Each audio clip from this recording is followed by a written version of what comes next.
dicari duit pagi, petang, siang, malam. Manusia ini aneh Bapak Ibu. Kalau ditanya, kenapa kau sibuk cari duit? Untuk makan. Kenapa kau sibuk? Cari makan. Begitu dibawa masuk ke rumah sakit, diperiksa, apa kata dokter? Bapak sakit mah karena tak makan. Kan aneh manusia ini. Dicari duit sampai penuh rekening, bermiliar-miliar, sampai triliun. Lalu kemudian ketika masuk rumah sakit, langsung ditransfer ke dokter spesialis. Duit itu tak sempat dinikmati. Sekaya-kaya orang, makan paling cuman tambuh 3 kali. Kalau sampai tambuh 4 kali, usus bocor. Sekaya-kaya orang, baju paling banyak 3 lapis. Saya subuh ini 3 lapis. Singlet di dalam, baju koko, sorban. Kalau sampai 4 lapis, demam. Bukan kaya. Hidupnya cuma makan, pakai. Kemanapun kau pergi, hidupnya cuma makan, pakai, makan, pakai, batuk, mati. Yang kekal abadi mana? Dunia sementara, akhirat selamanya. Tentu bagian lagu nanti beliau. Kalau tak ada beliau, baru saya menyanyi. Orang kaya mati. Ya, cuman karena ada yang aslinya segan saya. Kalau pas di tempat lain tak ada dia, saya gas. Karena ada, tak enak kita kan. Nah, jadi pada akhirnya kita ini semua akan menghadap Allah Subhanahu wa ta'ala. Ma'akal tafa'afnaita, yang kau makan busuk. Wa malabista fa'ablaita, yang kau pakai lapuk. Wa matasaddaqta fa'amdaita, yang kau wakafkan itulah untuk hari esok. Kita ini mati, tanah untuk kita bukan luas betul. 2 meter kali 1 meter. Dalamnya 1, kita genapkan aja lah 2 meter biar dalam. 1/2 meter, 2 meter, 2 meter ke dalam. Itulah cuma. Menangislah istri, anak, menantu melepas. Ayah, atuh, abang, kenapa lelakiku mati, kenapa tak laki si anu? Apa mau dikata, habis sudah. Hilang semuanya. Hanya tinggal kenangan-kenangan belaka. Hari pertama mereka menangis. Hari kedua mereka mulai nonton TV. Gitu dia ketawa. Mesti dia tengok handphone. Gitu dia. Dia buka laci menengok mana STNK BPKB. Dibawa ke kantor Samsat. Kata polisi, kata Samsat, ini untuk apa? Mau ganti nama, Pak. Kenapa ganti nama? Almarhum tak mau menangkap orang mati, tak ditangkap polisi. Surat-surat tanah pun berubah balik nama, masuk akte notaris, selesai. Habis semuanya. Mana nama yang kekal abadi? Itulah nama yang ada di prasasti yang tanda tangan tadi. Abdul Somad. Mana dia sekarang? Almarhum. Jamaah yang dimuliakan Allah Subhanahu wa ta'ala. Orang yang cerdas nilai mewakafkan tanah nih. Mau dibeli tak dia kasih? Tidak. Kenapa? Saya tak mau. Karena dia mau ada amal yang mengalir sampai hari kiamat.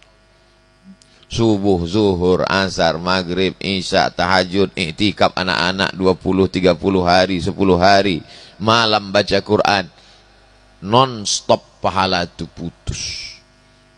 Iya, kalau kita orang baik dimakamkan dekat orang baik. Kebetulan dimakamkan dekat ulama. Lalu lalang orang. Lewat orang di samping makam tu. Assalamualaikum ya ahlad diyar minal mu'minin wa inna insyaallah bikum lahiqun yarhamullahul mustaqdimin wal mustakhirin. Nas'alullah lana walakumul afiyah. Al-Fatihah.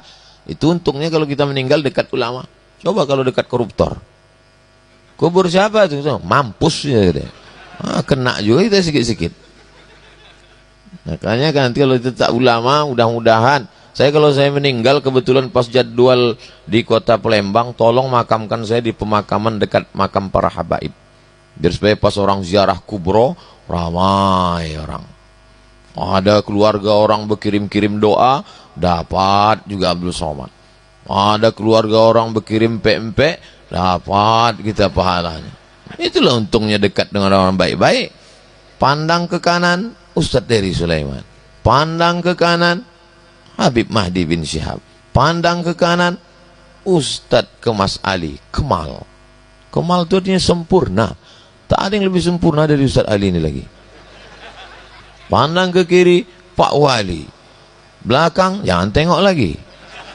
Anggota dewan hadir, ketua hadir. Datang pula mereka subuh berjamaah. Bayangkan itu. Ini kadang baru jadi RT udah tak sembahyang subuh. Ilaha illallah. Mohon maaf Pak RT, jangan tersinggung. Yang saya maksudkan ini itu tempat-tempat lain, entah di mana lah itu. Yang udah mati orangnya. Tapi hari ini luar biasa. Tadi sebelum terlambat pula kami datang. Saya terus terang sudah bangun, saya jam 4 udah duduk saya menunggu. Habis itu saya tanya, jam berapa subuh? Udah azan Pak Ustaz. Hah? Tempat kita nanti, insya Allah nanti kita sholat. Saya tanya, Habib kita sholat di mana? Kita sholat di sana. Sampai kemari langsung saya tanya lagi, Ustadz Dery. Ustadz Dery udah sholat? Nunggu Ustadz katanya. Maju ke depan, Masya Allah, Tabarakallah. Di samping saya tengok kuburan. Kuburan almarhum. Kita bacakan Al-Fatihah sampai semuanya. Bagus kuburan ada di samping masjid. Supaya apa? Supaya salafi tak masuk ke masjid. Kalau masjid itu diambil orang NU, sendal hilang. Kalau masjid itu diambil Muhammadiyah, kunut hilang. Kalau masjid itu diambil salafi, semua hilang. Tapi salafi tak mau mengambil masjid yang ada kuburan. Kenapa?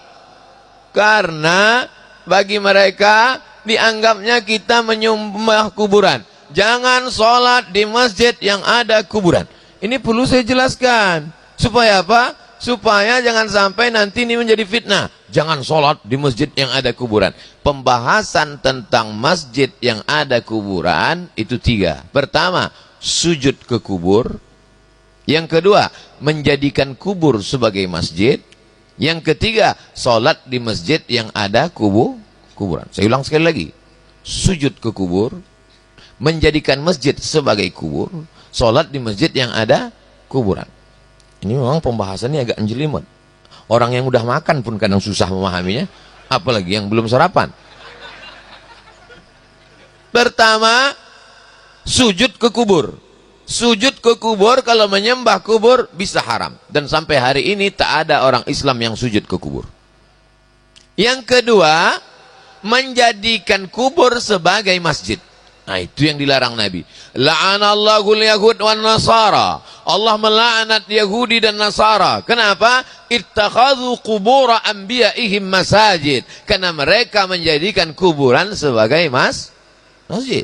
Meninggal Abdul Somad, dikuburkan. Setahun, 2 tahun, 5 tahun, 10 tahun, lalu kuburan itu diratakan, dibangun masjid di atas kuburan itu. Nama masjidnya Masjid As-Somad. Tak boleh. Kenapa? Karena ittakhadha yattakhidhu ittikhadan, menjadikan kubur sebagai masjid. Adapun sholat di masjid yang ada kuburan kan samping kanan, samping kiri, bagian depan, maka memang begitulah rata-rata masjid-masjid di kerajaan-kerajaan Melayu. Pergi kita ke Medan Sumatera Utara, Masjid Kerajaan Melayu Delhi, di samping masjid itu ada kuburan. Begitulah di Mesir rata-rata. Kenapa? Karena orang minta dimakamkan dekat masjid supaya dapat doa mengalir sehari semalam paling tidak 5 kali. Membaca Fatihah orang, Allahumma firlahu warhamhu. Itu maknanya. Jadi jangan nanti, ini perlu saya jelaskan. Supaya apa? Supaya jangan ada dusta di antara kita. Mana tahu hari berganti musim berubah muncul fitnah. Jangan sholat di Masjid Al-Anwar. Itu ada kubur di sana. Itu ada syubhat. Oh, pembahasan masalah ini ada 3.